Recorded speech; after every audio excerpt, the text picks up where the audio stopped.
তোর লগে আমরা কোনো ঝামেলা করতে চাই না, সামনের থেকে সরে যা কইতেছি। পারলে আমারে সরা। আমগো মহাজন যা কয় তাই হয়, তার কথাই এলাকার সব মানুষ উঠে আর বসে। তার কাছে যদি তুই বাধা দেস না তাহলে কিন্তু বিপদে পড়বি।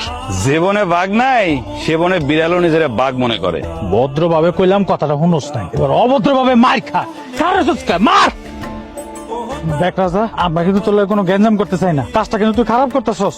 লাঠি দুইটা আমার কাছে থাক, তোর মহাজন রে কোষ পারলে যেন আমার কাছ থেকে লাঠিটা নিয়ে যায়। কইছিলাম না ওরা আবার আইবো, আমাকে কতবার বাঁচাইবেন।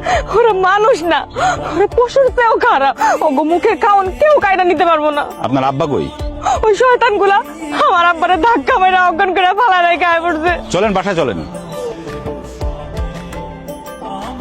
আমি করলাম একটা আকাম করে লেছি।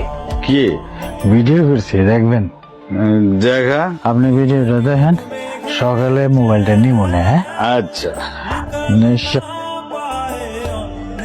কি হয়েছে? তুই এমন ছটফট করতেছিস কেন? কথা নাই বার্তা নেই, একটা লোকরে বাড়িতে থাকতে দিলা। এখন যদি তার কোনো বিপদ হয়? পোলাটা রাইখা বোধহয় বিপদে ফেলাইলাম রে মা। ও যাইছে। আপনি কই গেছিলেন? একটু কাজে গেছিলাম। এই রাইতে বেলা আপনার কি কাজ? আমরা যে আপনি নিয়ে টেনশন করতেছি, এটা কি আপনার মাথায় আছে? বলা নাই ক নাই, চলে গেলেন। একটা মানুষ কোথাও গেলে বইলা তো যায়। আমাকে নিয়ে আপনারা তো টেনশন করছেন কেন? আপনি আমাদের ঘরের লোক, আপনি নিয়ে টেনশন করুম না তো কারে নিয়ে করুম? হ্যাঁ বাবা, এই আমগো এলাকাটা ভালো না। তাছাড়া তুমি তো আদম মহাজনের লগে একটু ঝামেলা বাঁধায় ফেলছো, একটু সাবধানে চলাচল করাই ভালো বাবা। কাকা, উপর আল্লাহ ছাড়া আমি কারো ভয় পাই না। আমাকে নিয়ে শুধু শুধু টেনশন করবেন না।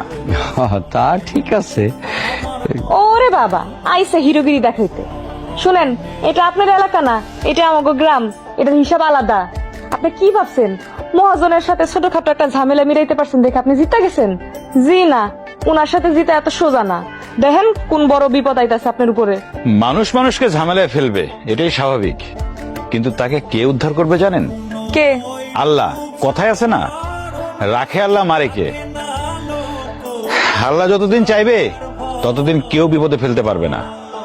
কাকা, মহাজনের কাছ থেকে যারা সুদের টাকা নিছে, কালকে কি তাদের সবাইকে ডাকতে পারবেন? হ্যাঁ পারবো। ঠিক আছে, তাহলে ডাকেন। হইছে, হিরোগিরি কম দেখায় এখন হাত ধুয়ে আসেন, যান, ভাত বাড়তাছি। আচ্ছা মা, ছেলেটার সাথে এরকম রাইগা রেখে কথা করতেছিস কেন? রাইগা কথা না কইলে তোমরা তো ঘরের মাইয়ার দাম দাও না। বাবা যাও, হাত মুখ দিয়ে আসো, আমার মায়ের রাইগে গেছে। কি হলো?